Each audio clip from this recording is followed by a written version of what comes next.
নমস্কার বন্ধুরা, আমি মলি আর চলে এসেছি একটা মিনি ব্লগ নিয়ে। তোমরা থাম্বনেল দেখে বুঝতেই পারছো ব্লগটা কিসের। সেটা হচ্ছে গণেশ চতুর্থী স্পেশাল ব্লগ। আর দেখো, গণেশ পুজোর জন্য উপলক্ষে আমি যে ড্রাগনটা গাছে হয়েছিল, পেকে গেছিলো, আমি বলেছিলাম যে গণেশ পুজোর দিন সেটাকে পারবো, তাই সকাল সকাল ছাদে চলে গেছিলাম। 7টা তখন বাজে হচ্ছে সকাল 7টা। দেখো ড্রাগনটা তুলে নিয়ে নিয়েছি। আর আজকে গাছে কী কী ফুল ফুটেছে দেখো। এই যে কলাপতি ফুল, কি ভালো লাগছে দেখো। একটা ফুল আমি যেহেতু নতুন ফুটেছে তাই গণেশ ঠাকুরের জন্য নিয়ে আসলাম। আর এখানে আজকে এটা হচ্ছে রক্তকরবী। আজকে প্রচুর রেড লিলি ফুটেছিল। আর এগুলো হচ্ছে টাইম ফুল। দেখো কি সুন্দর কালার। আমার কাছে মোটামুটি অনেকগুলো কালারই রয়েছে, লাল, হলুদ, সাদা, পিঙ্ক, রানী, অরেঞ্জ। আর এই দেখো কত রেড লিলি আজকে ফুটেছে।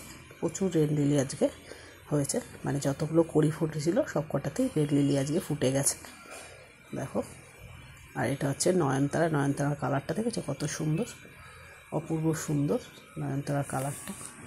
আর এই কলাপতি ফুল গাছটা আমি সত্যি কথাই ফেলে দিয়েছিলাম, সেইটাকেই আপনা থেকেই আবার গাছ হয়ে এত ফুল দিচ্ছে দেখো।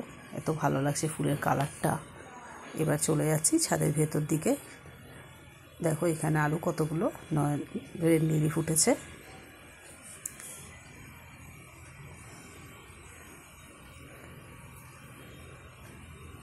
আর রেড লিলিগুলোকে দেখতে কিন্তু অপূর্ব সুন্দর লাগে। কালারটা দেখো, আমার কাছে পিঙ্ক আর হলুদটা আছে, সাদাটা নেই। আর সকালবেলা ছাদে ভীষণ হাওয়া দিচ্ছিল। আজকে সারাদিন মেঘ করছে, কখনো বৃষ্টি কখনো রোদ, খুব সুন্দর আবহাওয়া আজকে। আর এই দেখো, এই আর একটা নয়নতারা গাছ, গাছ ভর্তি ফুল হয়েছে। এটা পিঙ্ক কালারে, পিঙ্কের মাঝখানে রানী ড্রাগন ফলটা। আর এই আকাশটা দেখো, দেখেই বুঝতে পারছো কী মেঘ করেছে সকালবেলায় 7টার সময় ওয়েদার এটা। কোনো কোনো জায়গায় সাদা আকাশ, আবার কোথাও কোথাও দেখো একদম পুরো কালো পেঁজা তুলোর মতন হয়ে রয়েছে। এটাই হচ্ছে শরৎকালের মেঘ যেরকম হয়, ঠিক সেরকম, যেমন মনে হচ্ছে শরৎকালের আকাশ। কিন্তু ভীষণ অপূর্ব সুন্দর লাগছিল। আমি অত সকালে যদিও ছাদে যাই না, আমার বেশিরভাগই বিকেলবেলার দিকেই ছাদে যাওয়া হয়, কিন্তু আজকে সকালে গেছিলাম ড্রাগনটা পাততে আর গাছে কি ফুল হয়েছে সেটা দেখতে। ড্রাগনটা পেরে চলে আসলাম ঠাকুর ঘরে। আর এবারে ড্রাগনটা দেখো বেশ বড় হয়েছে। আগে ড্রাগনটা যেমন ছোট ছিল, প্রায় একটা পাঞ্জা সমান ড্রাগন ফলটা হয়েছে। আর বেশ মোটা সোটা হেলদি ফলটা হয়েছে। কালারটা দেখো ভীষণ সুন্দর। তবে আমার এই ড্রাগন ফলটা সাদা। এবার লাল গাছ পুঁতেছি, মানে ভেতরটা কাটলে সাদা। স্নান করে গণকে নিজে স্নান সেরে ঠাকুর ঘরে চলে আসলাম।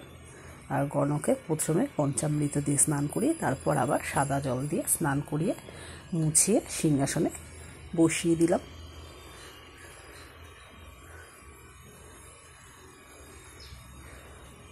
দেখো স্নানের জলটা কত সুন্দর লাগছে দেখতে, দুধের ওপরে ফুলগুলো অপূর্ব সুন্দর লাগছে। গণকে এবার মুছিয়ে নিচ্ছি। মুছিয়ে এবার যথারীতি তার জায়গায় বসিয়ে দেওয়া হলো। এবার মালা পরানোর পালা। গাঁদা ফুলের একটা মালা এনেছিলাম আর একটা ওড়না। গণেশের গায়ে আমাদের সবসময় ওড়না দেওয়া থাকে।